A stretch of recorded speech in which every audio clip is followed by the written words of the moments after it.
मुच्यते। पूर्णस्य पूर्णमादाय पूर्णमेवावशिष्यते।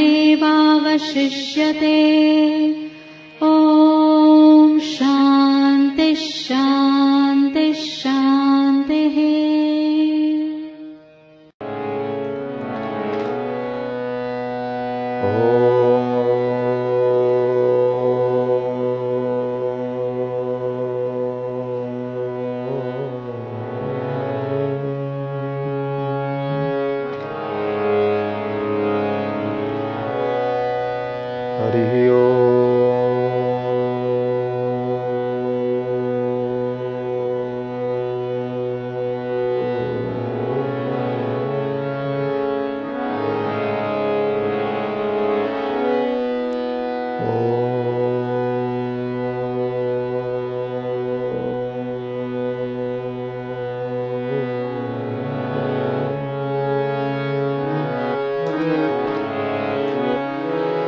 नमस्ते रुद्रमन्यव उतोत इखवे नमः। ओम शांति शांति शांति। भद्रं नो अपि वातयमनः। ओम शांति शांति शांति। आनन्दमानन्दकरं प्रसन्नं ज्ञानस्वरूपं निजभावयुक्तं योगीन्द्रमीड्यं भवरोगं श्री सद्गुरुं नित्यमहं नमामि। देवी प्रपन्नार्तिहरे प्रसीद प्रसीद मातर्जगतोऽखिलस्य प्रसीद विश्वेश्वरि पाहि विश्वं त्वमीश्वरी देवी चराचरस्य यं प्रव्रजन्तमनुपेतमपेतकृत्यं द्वैपायनो विरह कातर आजुहाव पुत्रेति तन्मयतया तरवो विनेदु तं सर्वभूतहृदयं मुनिमानतोऽस्मि सच्चिदानन्दरूपाय विश्वोत्पत्त्यादिहेतवे तापत्रय विनाशाय श्रीकृष्णाय वयं नमः। तापत्रय विनाशाय श्रीरामाय वयं नमः।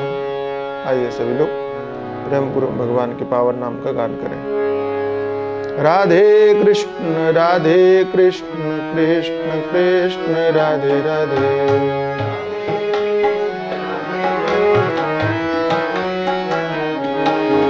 राधे श्याम श्याम श्याम राधे राधे।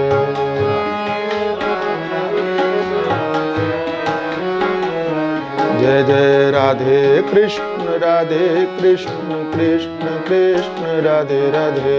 राधे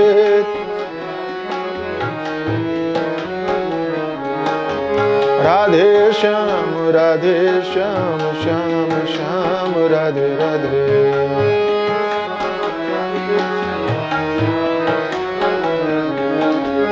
राधे कृष्ण कृष्ण कृष्ण राधे राधे।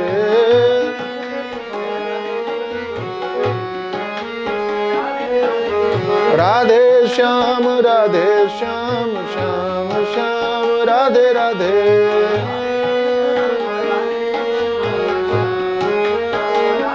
जय जय राधे कृष्ण राधे कृष्ण कृष्ण कृष्ण राधे राधे राधे कृष्ण राधे श्याम श्याम श्याम राधे राधे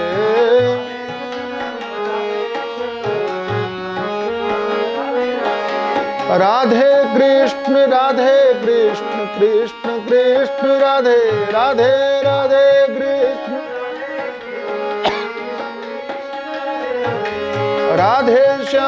राधे श्याम श्याम श्याम राधे राधे राधे श्याम श्याम राधे राधे राधे कृष्ण कृष्ण कृष्ण राधे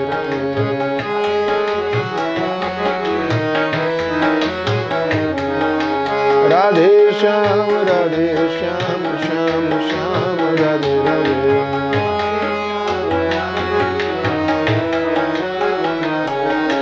राधे राधे कृष्ण कृष्ण कृष्ण राधे राधे राधे कृष्ण राधे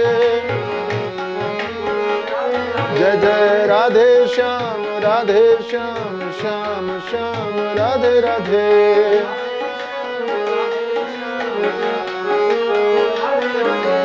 राधे कृष्ण कृष्ण राधे राधे राधे कृष्ण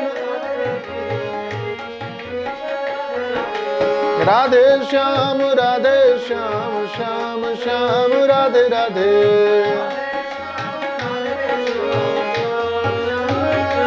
जय हो राधे कृष्ण कृष्ण राधे राधे राधे राधे श्याम श्याम राधे राधे श्याम राधे राधे राधे कृष्ण कृष्ण राधे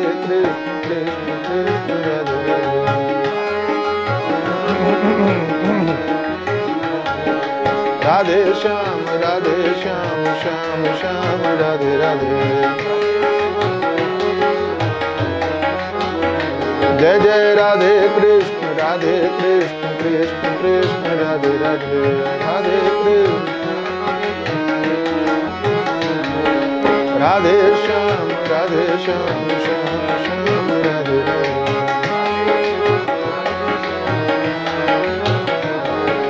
श्याम राधे राधे श्याम राधे राधे श्याम राधे राधे श्री राधा कृष्ण भगवान की जय सद्गुरुदेव भगवान की जय सच्चिदानंद भगवान की जय सनातन धर्म की जय श्री कृष्णचंद्र भगवान की जय श्री भागवत महापुराण की जय श्री बाबुलनाथ महादेव की जय श्री हनुमान जी महाराज की जय स्वामी श्री प्रेमपुरी जी महाराज की जय ओम नमः पार्वती पते हर हर महादेव नारायण नारायण नारायण नारायण ओम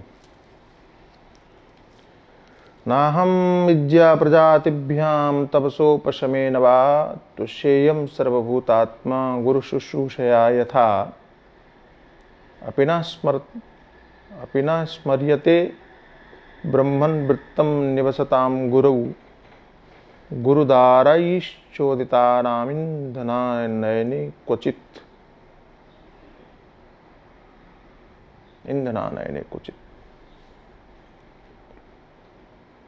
भगवान श्री कृष्ण वर्षों के बाद सुदामा जी से मिल करके आनंदित हुए, पुरानी स्मृतियों में खो गए और गुरुदेव की महिमा का वर्णन करने लगे। तो आपने सुना कि कैसे भगवान ने 3 प्रकार के गुरुओं का उल्लेख किया कि सभी वर्णाश्रम में स्थित लोगों के लिए ये 3 गुरु तो होते ही हैं,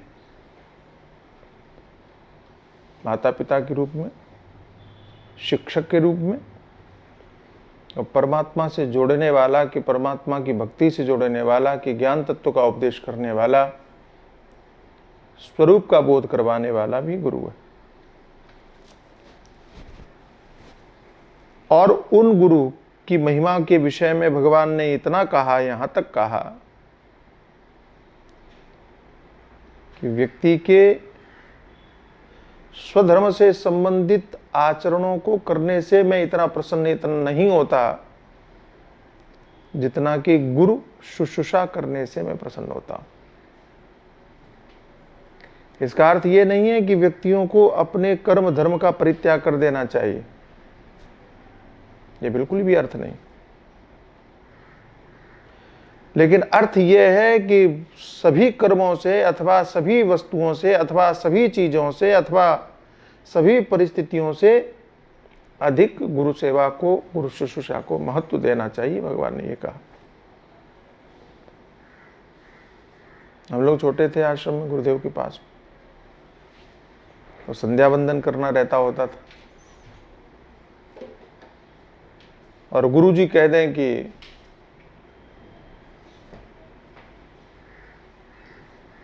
कहीं चलना है, प्राय महाराज जी, हमारे गुरुदेव भगवान हमको साथ में लेकर के जाते थे, और संध्या के टाइम पर वो कहते हैं कि तुम्हें चलना है साथ, तो थोड़ी सी दुविधा ये होती थी कि संध्या करें कि पहले गुरुदेव के साथ जाएं। हम गुरुदेव के साथ चले जाते।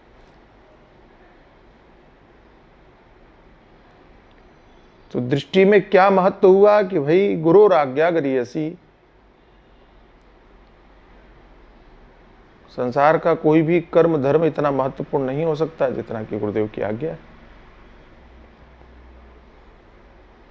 उन्होंने जो कहा वही कर्म है, उन्होंने जो कहा वही धर्म है। ऐसी मानसिकता और ऐसी दृढ़ता के साथ आप आगे बढ़ते हैं तो फिर गुरुदेव की कृपा, गुरुजनों की कृपा भी उपलब्ध होती है। इसलिए शास्त्रकार गुरुर आज्ञा गरीयसी के साथ साथ में गुरु कृपा ही केवलम कहते हैं कि मोक्ष और कुछ नहीं है, मुक्ति और कुछ नहीं है, गुरु कृपा ही मुक्ति है, गुरु कृपा ही मोक्ष है।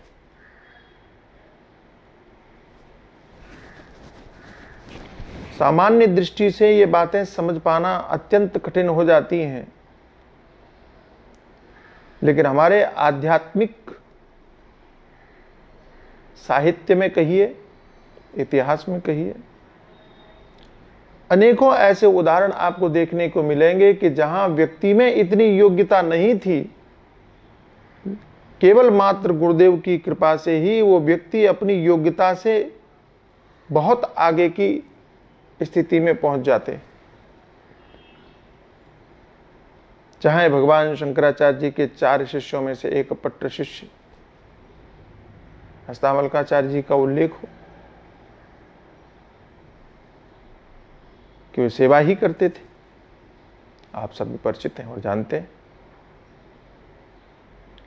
लेकिन आचार्य उनकी प्रतीक्षा करते थे स्वाध्याय में, दूसरों को खटकता था। एक बार आचार्य ने सबके सामने पूछ लिया और उन्होंने ऐसा उत्तर दिया कि ऐसा लगे जैसे प्रत्यक्ष में आत्म तत्व का साक्षात्कार या दर्शन कर रहे हो। और ऐसा एकमात्र उदाहरण नहीं है, अनेकानेक उदाहरण हैं जहां गुरुदेव की निष्ठा के परिणाम स्वरूप व्यक्ति को स्वरूप बोध हुआ कि भगवत तत्व की उपलब्धि हुई। उपनिषदों में आख्यान भरे पड़े, उपमन्यु का आख्यान हो,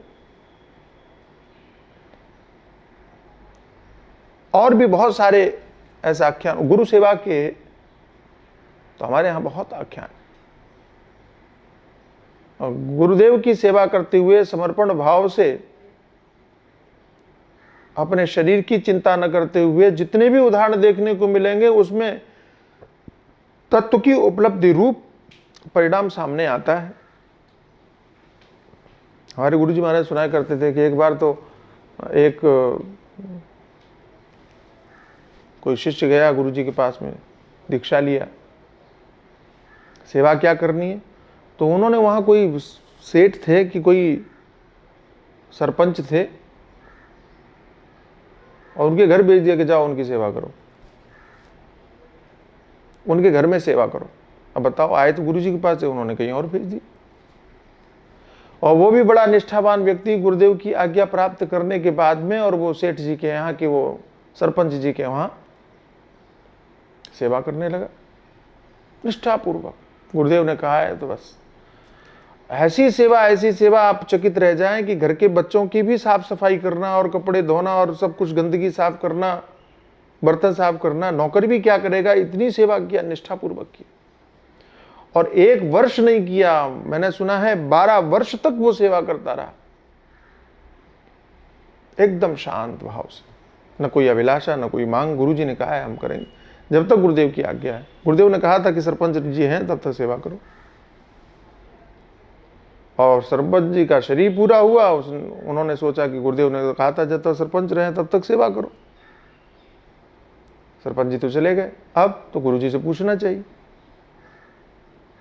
और गुरुजी से पूछने के लिए वो घर छोड़ करके जब चलने लगे, रास्ते में कहीं नदी देखी, स्नान करके बैठे, और जैसे ही आंख बंद करके वो ध्यान चिंतन किया और समाधि लग गई। क्या है? और बड़े सिद्ध महापुरुष हुए वो। सिद्धि ऐसी कि वो जो चलते तो उनके पैरों के नीचे की धूल लोग उठा करके चरणों में लगाने के लिए भीड़ लग जाती, तो पीछे कपड़ा बांध के चलते थे ताकि चरणों के चिन्ह न बने। क्या था? तो लोग तो पेड़ के नीचे बैठ के तपस्या करके भी इतने सिद्ध और समर्थ नहीं हो पाते,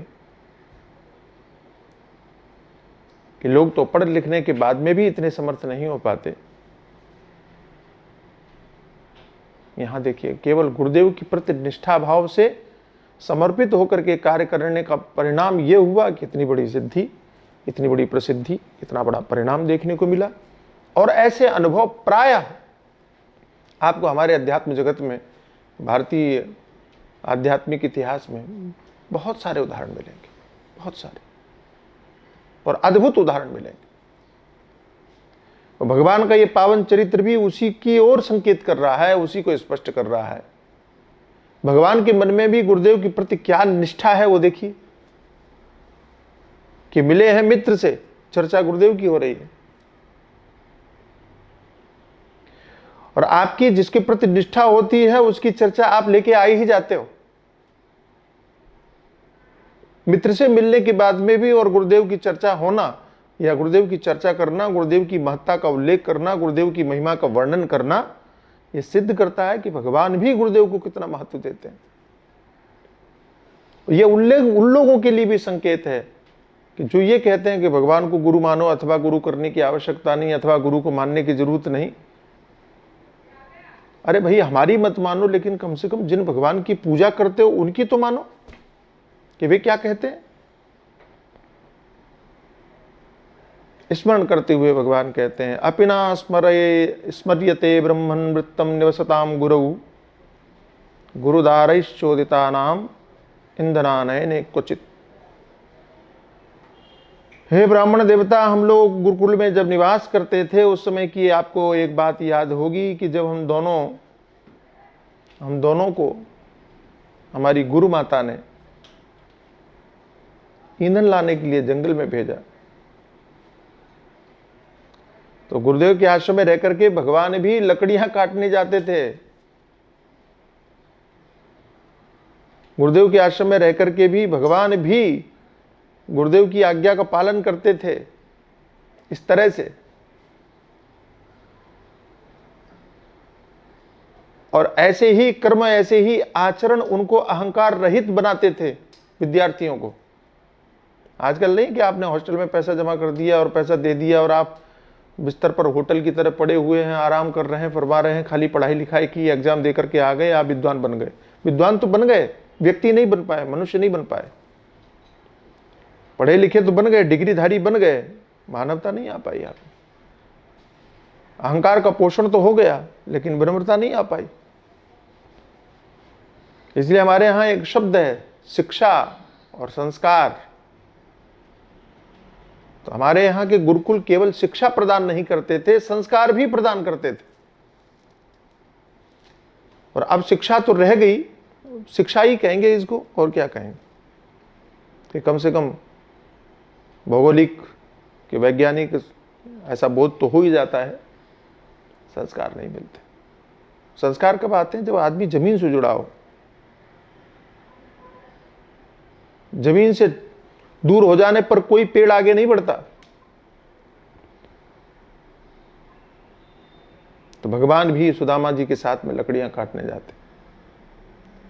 तो भगवान कहते हैं, तुमको याद है, आपको याद है कि हमारी गुरुमां ने हमसे कहा कि एक बार लकड़ियां ले आओ। प्रविष्टानां महारण्यम अपर्तौ सुमहत् द्विज वात वर्ष मभूत तीव्रम निष्ठुरास्तनैत्नवः सूर्यश्चास्तम गतस्तावत् तमसा चावृता दिशः निम्नं कूलं जलमयं न प्राज्ञायत किंचन।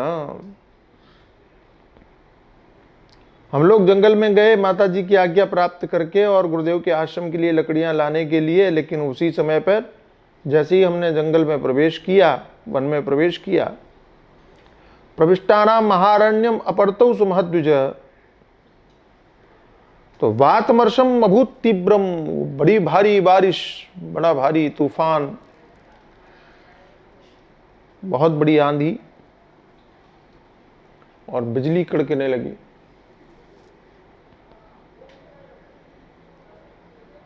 हम लोग जब अंदर में पहुंचे, वन के अंदर में, तो हम वापस आने का हमको अवसर ही नहीं मिला। इतने आंधी तूफान, सूर्यास्त जैसा हो गया, अंधेरा ही हो गया चारों तरफ। और धरती पर तो देखा निम्नम कूलम जलमयम, चारों तरफ जल ही जल का भराव दिखाई पड़ा। ऐसा पता ही नहीं चलता था कि कहां पानी है और कहां गड्ढा है, कहां क्या है, कुछ मालूम नहीं पड़ता था, क्योंकि चारों तरफ जल था। तूफान बहुत था, बारिश बहुत थी। वयम वृषम तत्र नीलांबुभिः निहन्यमाना मुहुरंब संप्लवे दिशो विदन्तोथ परस्परम वने गृहीत हस्ताः परिबभ्रिमातुराः। भगवान कहते हैं कि वयम वृषम तत्र महानिलांबु, वो बारिश नहीं थी जहां हम लोग थे। ऐसा लग रहा था कि जैसे छोटा मोटा प्रलय हो। आंधी के जोरदार थपेड़ों से, वर्षा की बौछारों से हम लोगों को बड़ा कष्ट हो रहा था। दिशा का बोध नहीं हो रहा था कि किधर जाना है, क्योंकि अंधेरा भी था, पता चल नहीं रहा था। हम लोग बड़े ही आतुर थे, दुखी थे। और एक दूसरे का हाथ पकड़ करके गृहीत हस्ताः, एक दूसरे का कहीं बिछड़ न जाए, हाथ पकड़ करके हम लोग भटक रहे थे उधर उधर।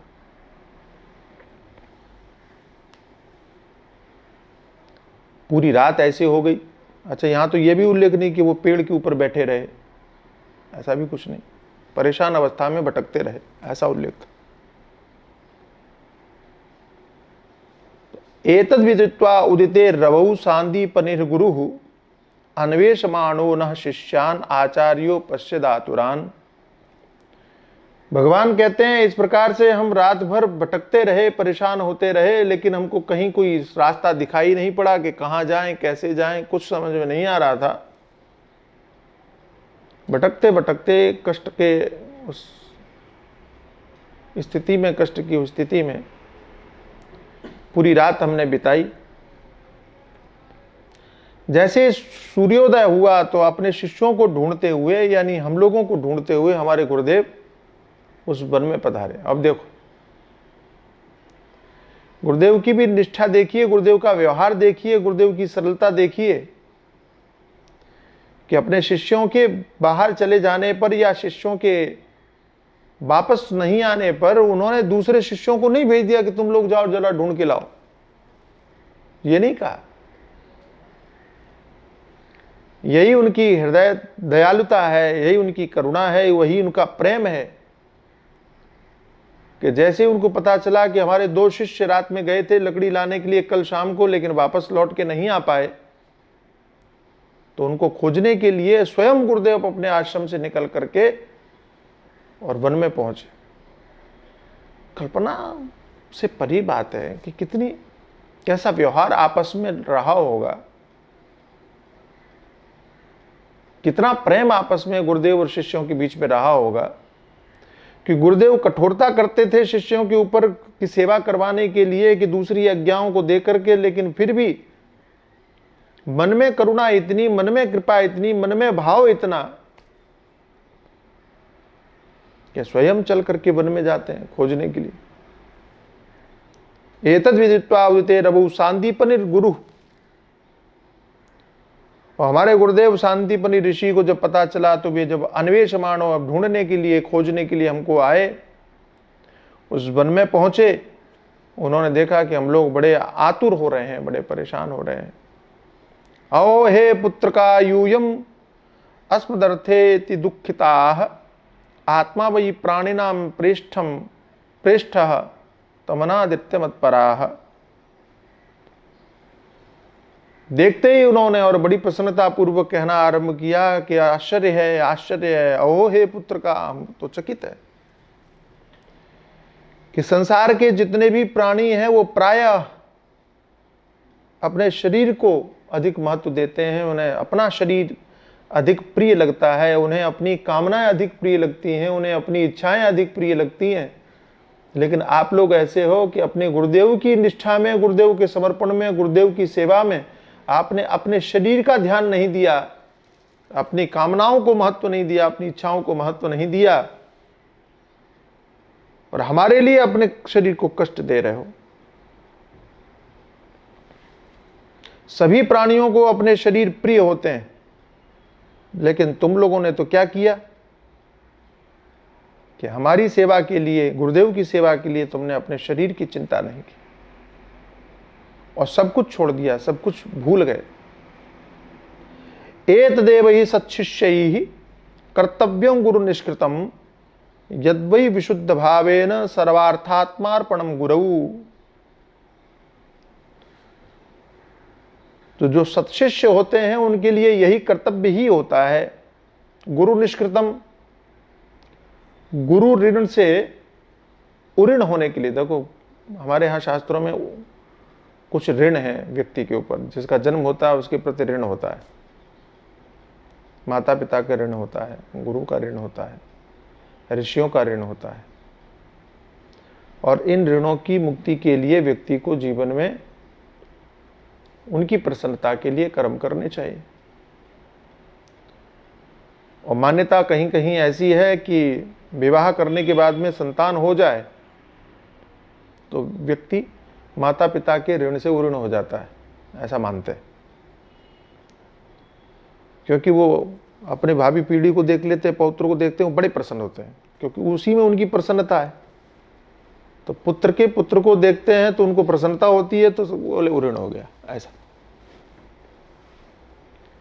अच्छा, जो विवाह न करें तो फिर ताकि यश का जो काम भागी बनता है कि उसके काम से, उसके आचरण से, उसके व्यवहार से माता पिता का नाम बढ़ता है कि अरे भाई उनका बेटा है, देखो उनका पुत्र है, क्या काम किया है, क्या गौरव बढ़ाया है। उस गौरव को सुन करके माता पिता को प्रसन्नता होती है, तो माता पिता के ऋण से उऋण हो जाता है।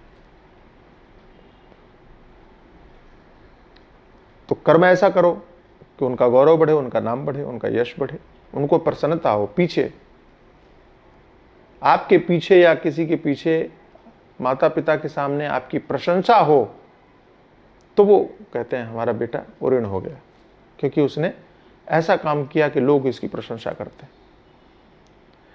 ऐसे ही गुरु ऋण होता है कि जहां आपने अध्ययन किया है, जहां आप जिसके सानिध्य में रहे, जहां आपने सीखा, जहां आपको बोध हुआ, तो उसके ऋण की मुक्ति के लिए भी कुछ करना चाहिए। अच्छा, करना क्या चाहिए? उसकी प्रसन्नता हो। अच्छा, कई बार क्या होता है, हम लोग बहुत काम कर ले, लेकिन हम सामने वाला प्रसन्न ही ना हो तो हमारे कामों का कोई अर्थ नहीं। ऐसे भी बहुत सारे लोग हैं कि जो वो काम तो बहुत करते हैं, ऐसा नहीं है, लेकिन उन कामों से सामने वाले की प्रसन्नता नहीं होती। प्रसन्नता ये है कि उसके मनोनुकूल हो करके आप काम करो, जब चित्त प्रसन्न हो, आशीर्वाद दे और क्या बोलते हैं उसको, शुभकामनाएं दे, हृदय से प्रसन्नता बहे, प्रस्फुटित हो, तब समझो कि आप पूर्ण हो गए। अब यहां देखो गुरु जी बोल रहे हैं कि आप लोगों ने जो किया वो आनंद आ गया, तुम लोग ऋण हो गए, ऐसा काम किया। ऐसे ही ऋषियों के ऋण से मुक्त होने के लिए जो आपने पढ़ा है उसका प्रचार प्रसार करना चाहिए, जो आपने जाना है, जो समझा है, जो अध्ययन किया है। तो अगर आपने एक पुस्तक एक गुरु से पढ़ी है तो आप उसको 1000 जगह उसको पढ़ाओ या सुनाओ या समझाओ, तो एक तरह से ऋषियों के ऋण से भी प्रतिदिन स्वाध्याय करना चाहिए, प्रतिदिन प्रवचन करना चाहिए, प्रतिदिन, तो उस ऋण से मुक्ति होती है। ऐसे सबके ऋण है, उन ऋणों से मुक्ति के लिए व्यक्ति को उपाय करना चाहिए।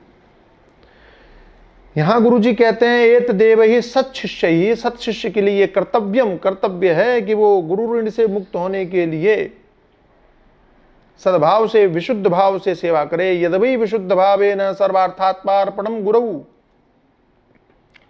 विशुद्ध भाव से सब कुछ, अपना सब कुछ, यहां तक कि अपना शरीर भी गुरुदेव की सेवा में समर्पित कर देना चाहिए। यही सत्शिष्यों का कर्तव्य है और यही निष्ठा उस व्यक्ति को गुरु ऋण से मुक्त करने में सहायक हो सकती है। अच्छा, हम लोगों को क्या लगता है कि हमने अध्ययन किया, हमने गुरुदेव की साथ में रहे और यह हुआ तो हमने पैसा दे दिया, हो गए गुरु से ऋण से मुक्त, दान दक्षिणा दे दिया, लिफाफा दे दिया, गुरु ऋण से मुक्त हो गए। ये हमारी सामान्य भावना हो सकती है, लेकिन मूलतः जो सेवा भाव है, मूलतः जो समर्पण भाव है, हम एक बात बड़े स्पष्टतया आपको कहें कि हम लोग समर्पण की चर्चा बहुत करते हैं और शब्द भी बड़ा सुनते हैं, समर्पण समर्पण समर्पण, निष्ठा, भाव, लेकिन सच पूछो तो इस शब्द के भाव को हम जी नहीं पाते हैं कभी। और हमारी भी ऐसा हमारा स्वभाव बन गया है, प्रकृति बन गई है कि कुछ शब्दों को हम सुनते जब है ना, तो अब इस कान से सुनते हैं, इसको निकाल देते हैं, बोले इन शब्दों का मतलब तो है नहीं, समझना तो है नहीं, करना तो है नहीं, कोई मतलब नहीं। तो उन शब्दों की गहराई को हम समझना भी नहीं चाहते, उन शब्दों के भावों को हम जानना भी नहीं चाहते। ये प्रवृत्ति हो गई आजकल। लेकिन बिना समर्पण भाव के मुझे तो नहीं लगता है कि कोई व्यक्ति उस तत्व को जान सकता है। ये कठिन बात है और कठिन काम है, लेकिन सच्चाई यही है। अब यहां देखिए कि एक सेवा भाव ने और ऐसा विचित्र कार्य किया कि जो आप सुनना चाहते हो वो गुरुदेव के मुंह से स्वयं प्रस्फुटित हुआ, कहना नहीं पड़ा कुछ। तुष्टोहम भो दुजश्रेष्ठा सत्या संतु मनोरथा छंदांस यातयामानि भवन्तु यः परत्र च।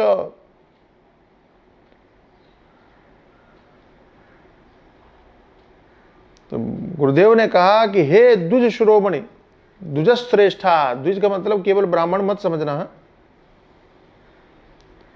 द्विज का मतलब है कि जिनका भी दूसरा जन्म हुआ हो यज्ञोपवीत संस्कार के द्वारा। तो हमारे यहाँ ब्राह्मण क्षत्रिय वैश्य इन तीनों के यज्ञोपवीत संस्कार का विधान शास्त्र करते हैं, और तीनों के यज्ञोपवीत संस्कार होने चाहिए ऐसा उल्लेख होता है और किया भी जाता रहा पहले।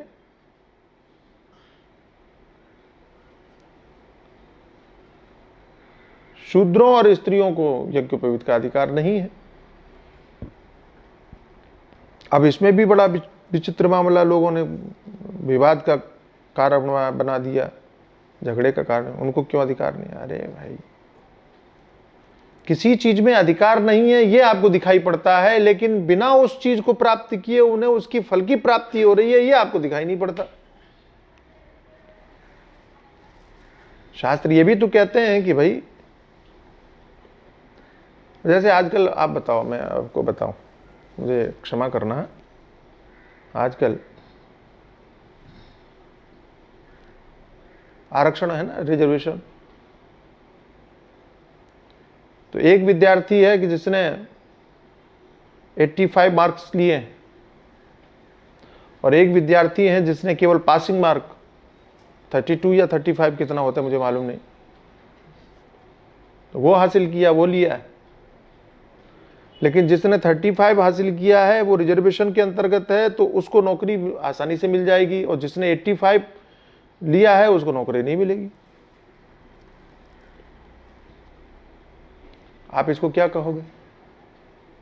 तो आप कहोगे कि वो पिछड़ा था, उसको, या वो बेचारा दबा कुचला था, समाज में बहुत पीछे था, इसलिए ऊपर लाने के लिए सरकार ने ये व्यवस्था की कि भले ही वो कम है पढ़ा लिखा, उसने इतनी योग्यता नहीं हासिल की, इतना नंबर लेकर के नहीं आया, लेकिन फिर भी उसको आप आगे बढ़ा दीजिए, प्रोत्साहित किया। तो वो तो नहीं कहता है कि नहीं नहीं ये तो मेरा अपमान है, हमको 85% भी होना चाहिए, तभी हमको सर्विस मिलना चाहिए। तब तो आप ताली बजाते हो कि बहुत बढ़िया हुआ कि उसको इतने नंबर नहीं मिलने के बाद में भी वो सरकार ने कितना बड़ा काम किया कि उसको आगे बढ़ाने के लिए प्रोत्साहित किया।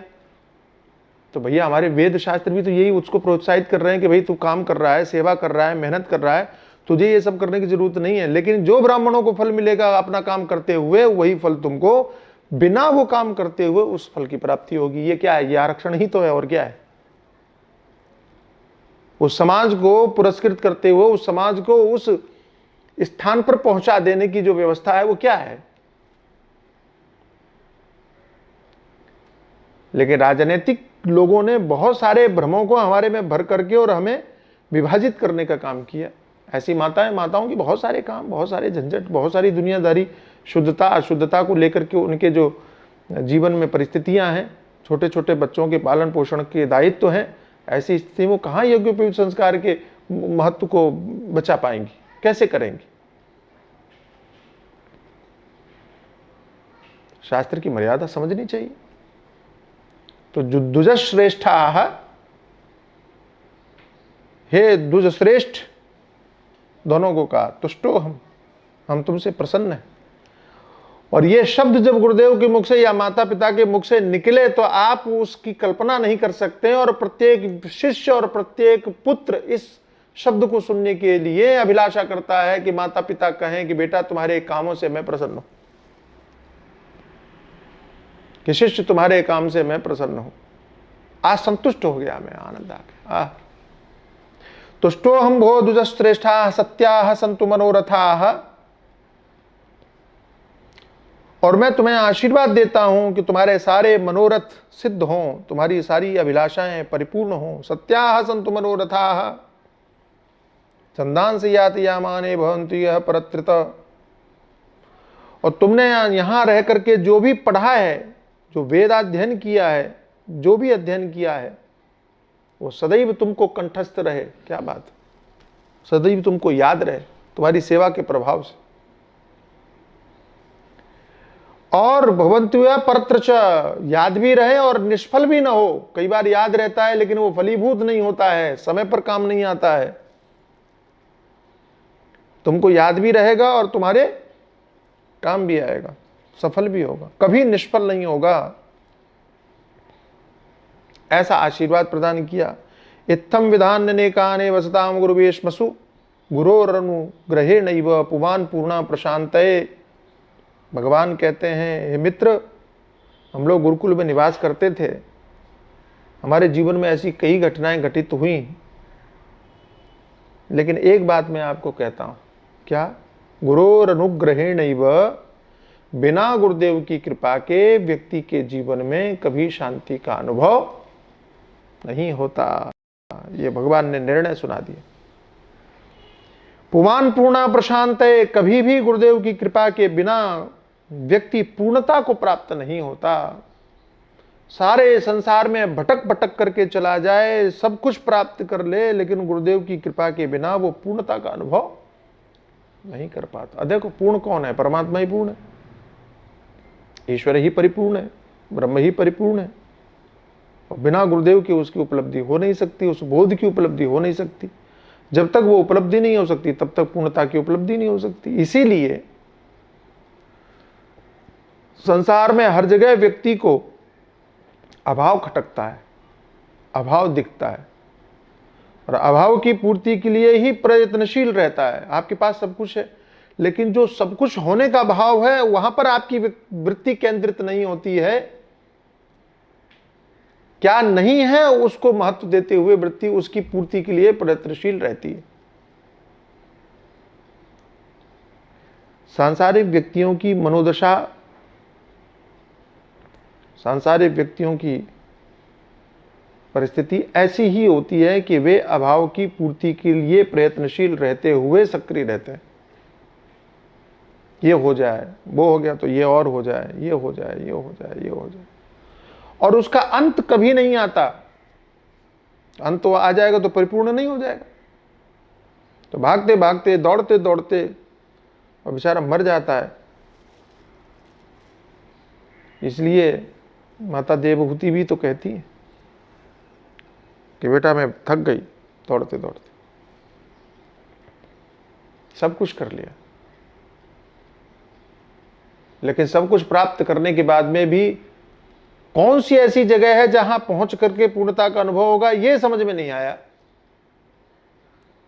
और यह समझ में ना आना ही इस बात का संकेत है कि आप पूर्णता को प्राप्त नहीं हुए। जब तक आप भाग रहे हो, जब तक दौड़ रहे हो, अंदर से जब तक आपकी दौड़ शांति की प्राप्ति के लिए, अच्छा दौड़ इसीलिए तो है कि ये मिल जाएगा तो मैं शांत हो जाऊंगा, ये मिल जाएगा तो मैं शांत हो जाऊंगा, ये आ जाएगा तो मैं शांत हो जाऊंगा। दो बातें समझना, एक होता है कर्तव्य निर्वाह के लिए या कर्तव्य पूर्ति के लिए प्रयासरत होना, कि हमारा ये दायित्व है, हमारा ये कर्तव्य है, कर्तव्य भाव से कर्म की पूर्ति के लिए प्रयत्नशील रहना, जैसे कि भगवान शंकराचार्य ने किया कि जितने वर्षों तक रहे वो सतत सक्रिय रहे, और यहाँ मठ की स्थापना, वहाँ मठ की स्थापना, वहाँ मठ की स्थापना, उसको पराजित करना, उसको शास्त्रार्थ में पराजित करना, उसको शिष्य बनाना। ये क्या था? ये उनकी निजी अभिलाषाएं नहीं थी, ये उनके निजी सुख के लिए नहीं था, ये कर्तव्य था उनका। कर्तव्य बोध की दृष्टि से उनको लगता था ये होना आवश्यक है समाज के लिए, ये होना आवश्यक है धर्म के लिए, ये होना आवश्यक है देश के लिए। इसलिए उन्होंने प्रयत्न पूर्वक, बिना रुके, बिना ठहरे, सतत परिश्रम करते हुए जितने समय तक रहे उतने समय तक उन्होंने अपने पूरे शरीर को खपा दिया। मैं उन लोगों की बात कह रहा हूं कि जो अपनी इच्छाओं की पूर्ति के लिए, अपने संकल्पों, अपने सुख की पूर्ति के लिए, अपनी शांति की अभिलाषा के लिए, शांति की पूर्णता के लिए सतत प्रयत्नशील रहते हुए और चले जाते हैं, मर जाते हैं, लेकिन कभी भी उनके वो प्रयत्न खत्म नहीं होते, उनकी बात है। जहां कर्तव्य भाव से, और जैसे प्रेमपुरी जी महाराज बेचारे बंबई आए, उनकी क्या अभिलाषा रही होगी, सोचो आप, उनके मन में क्या रहा हो। उनके पास तो सब कुछ था। हमने तो सुना है कैलाश पीठाधीश्वर रहे, शायद पंचम पीठाधीश्वर रहे, बोला जाता है रोज, जहां तक मुझे स्मरण है। तो कैलाश जैसी संस्था के पीठाधीश्वर रहते हुए उस जमाने में भी, और महामंडलेश्वर जैसी पदवी को प्रतिष्ठित करते हुए, सम्मानित करते हुए, और पूज्य महाराज श्री मुंबई आते हैं सब कुछ छोड़ करके, तो क्या अभिलाषा रही होगी उनकी, अपनी क्या अभिलाषा रही होगी, क्या अपनी इच्छा रही होगी। क्योंकि उनकी इच्छाओं की तो पूर्ति वहीं हो रही थी। निजी सुख सुविधाओं की पूर्ति तो कैलाश पीठाधीश्वर बनकर भी हो रही थी, मंडलेश्वर बनकर के भी हो रही थी। बंबई आने से ही उनको क्या लाभ होता।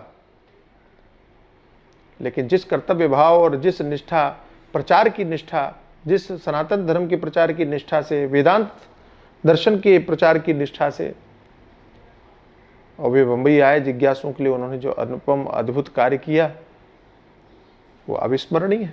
अगर वो ना आते तो फिर प्रेमपुरी ना होता, प्रेमपुरी ना होता तो हम क्या सुन रहे होते। आज ये कोरोना में हमारे लिए कौन सहायक बनता, हमारे ज्ञान के लिए, हमारे विज्ञान के लिए, इस स्थिति के लिए, इसको जोड़ने के लिए कौन था। ये एक दृष्टि अलग है कि जब आप सनातन धर्म के प्रचार प्रसार की दृष्टि से और सक्रिय रहते हैं। दूसरी दृष्टि अलग है कि जब अपनी सुख और सुविधा की दृष्टि से आप सक्रिय रहते हैं, अपनी अभिलाषा की पूर्ति की दृष्टि से आप सक्रिय रहते हैं। दोनों का अंतर, दोनों का भेद समझिएगा, गुरोर अनुग्रहेणैव पुमान पूर्णा प्रशांतये, बिना गुरुदेव की कृपा से मनुष्य शांति का अधिकारी नहीं होता है और बिना गुरु की कृपा के व्यक्ति पूर्णता को प्राप्त नहीं होता है। इस प्रकार से भगवान श्री कृष्ण ने सुदामा जी को अनेक बातें कही। किमस्माभिरवनिवृत्तम देवदेव जगद्गुरो भवता सत्यकामेन येषां वासो गुरा बभूत। और सुदामा जी ने भी उन अनुभूतियों का स्मरण करते हुए एक शब्द कहा, एक बात कही कि देवताओं के आराध्य देवदेव जगद्गुरु भगवान श्री कृष्ण के विषय में कहा। बोले महाराज हमें अब क्या करना बाकी है? किमस्माभिः निवृत्तम, कौन सी ऐसी चीज है जो अभी हम करना चाहिए हमको? तो आपके साथ जो संत संकल्प परमात्मा है, आपके साथ में हमको रहने का अवसर प्राप्त हुआ। भवता सत्य कामेन येषां वासो गुरा बभूत। आप जैसे महापुरुष के साथ या आप जैसे सत्य संकल्प परमात्मा के साथ, भगवान के साथ हमको गुरुदेव के सानिध्य में रहने का अवसर मिला। हमें क्या चाहिए? हमारे लिए अब क्या शेष रहा है? ये तो हमारा सौभाग्य कि हम आपके साथ में पढ़े, हम आपके साथ में रहे। यस्य छंदोमयम ब्रह्म देह आवपनम विभो श्रेयसाम तस्य गुरुषु वासोन्त्यंत विडंबनम।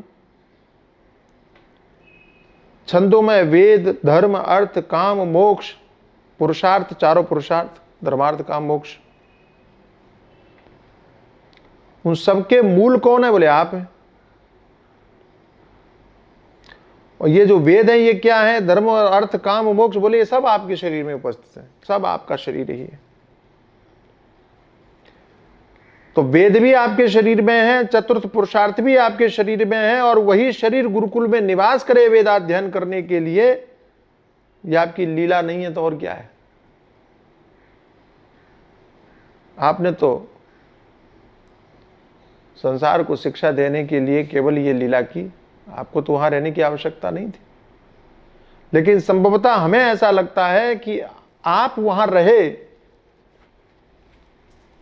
क्योंकि हमारा सौभाग्य हमको प्राप्त होना था, हमें सौभाग्य मिलना था आपके सानिध्य का। अच्छा, ये मैंने पूरा प्रकरण सुनाया आपको, गुरु जी के सानिध्य में रहने वाला।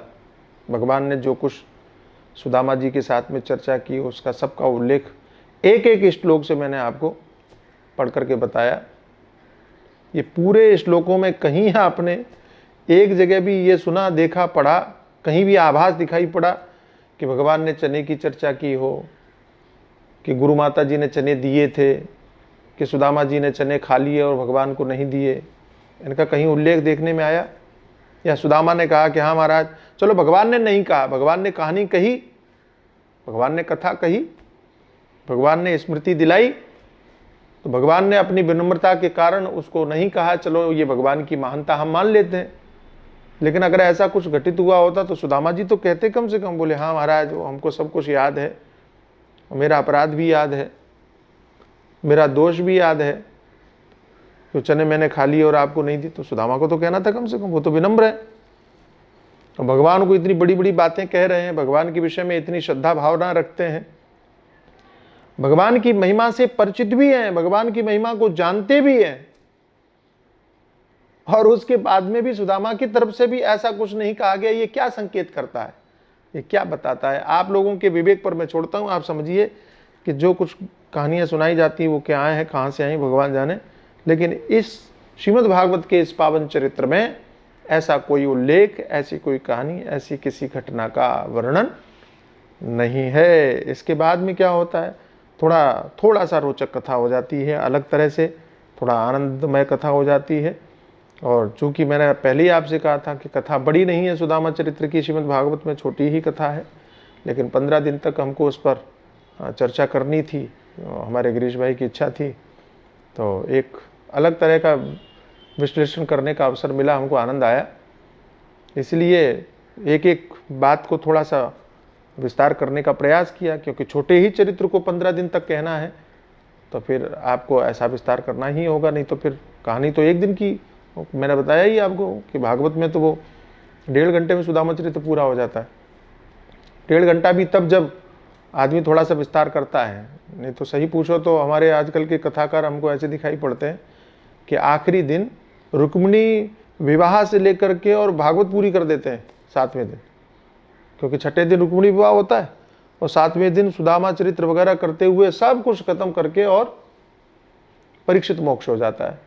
तो आप सोच लो कि वो 3 घंटे की कथा में इतना विस्तार, और सुदामा चरित्र को कितना समय मिलता होगा, आप कल्पना कर सकते हैं। तो वहाँ 1-1.5 घंटे में खत्म होने वाला वो जो चरित्र है, यहाँ हम 15 दिन तक, यानी लगभग 12-13 घंटे तक हम लोग, क्योंकि लगभग 40 मिनट तक ही हम लोग प्राय करते हैं, तो 13 घंटे 14 घंटे तक हम लोग अगर प्रवचन कर रहे हैं तो विस्तार से सुनने को मिला, विस्तार से जानने को मिला। तो आगे जो हमारे 3 दिन शेष हैं उनमें भी हम कुछ और अच्छी चर्चा देखने के लिए, श्रवण करने का सौभाग्य प्राप्त करेंगे। कल चर्चा करेंगे। ओ भजन गा लेते हैं।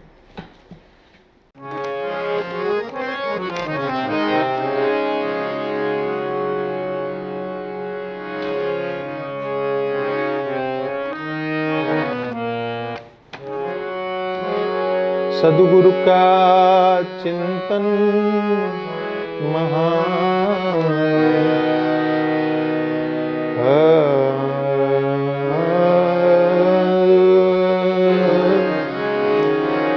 सद्गुरु का चिंतन महान, आज मेरे मन भा गया।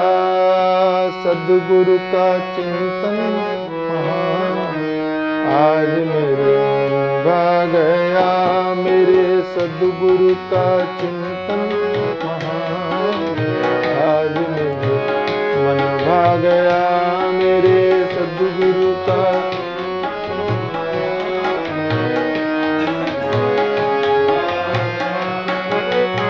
सारे ही गुण की विखान, आज मेरे मन भा गया।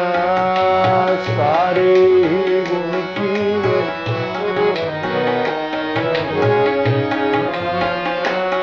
हे मन भा गया, मन भा गया, मन भा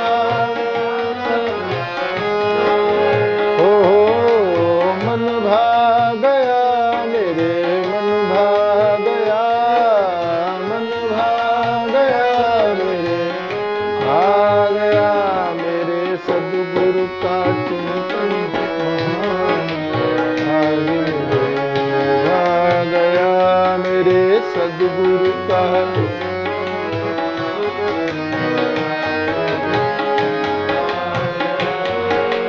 दिव्य उपदेशों से भ्रम तुमको चूर किया।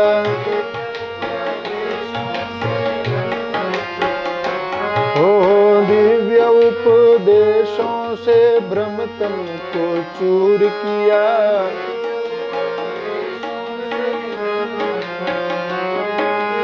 चरणों की पूजा से उर्तम को दूर किया।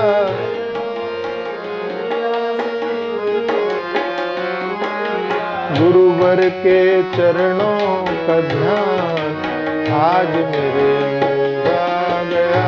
मेरे गुरुवर के चरणों का ध्यान, आज मेरे भा गया। मेरे सद्गुरु का चिंतन महान, आज मेरे भा गया।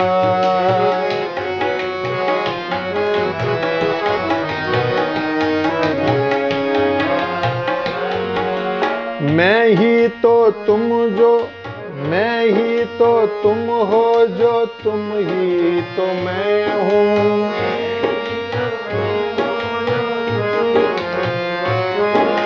मैं ही तो तुम हो जो, तुम ही तो मैं हूँ। मैं ही तो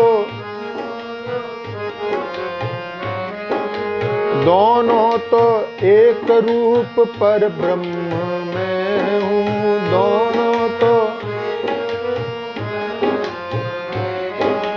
सद्गुरु का अनुपम ये ज्ञान आज मेरे आ गया। मेरे सद्गुरु का अनुपम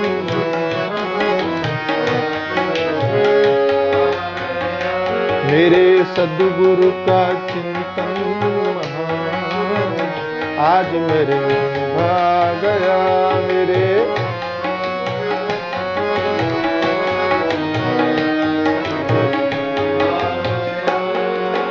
सद्गुरु को पा करके मैं तो निहाल हुआ। हो सद्गुरु को पा करके मैं तो निहाल हुआ।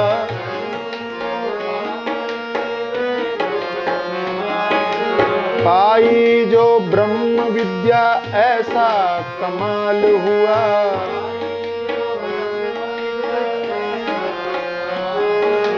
हुआ जो अपना ये भान आज मेरे आ गया।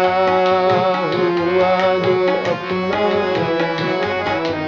आज मेरे गया। मेरे सद्गुरु का चिंतन महान आज मेरे आ गया। मेरे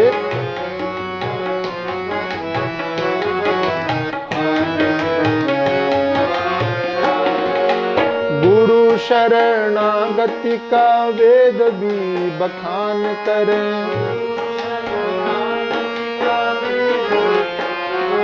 हो गुरु शरणागति का वेद भी बखान करें।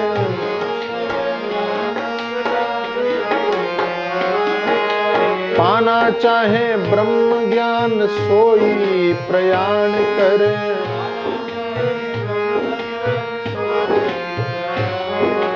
मैंने तो सौंपी कमान आज मेरे आ गया। मैंने तो सौंपी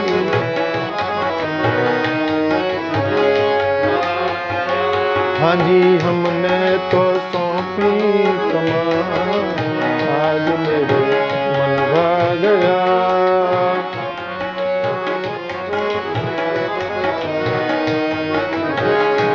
आ गया मेरे सद्गुरु का चिंतन आज मेरे आ गया।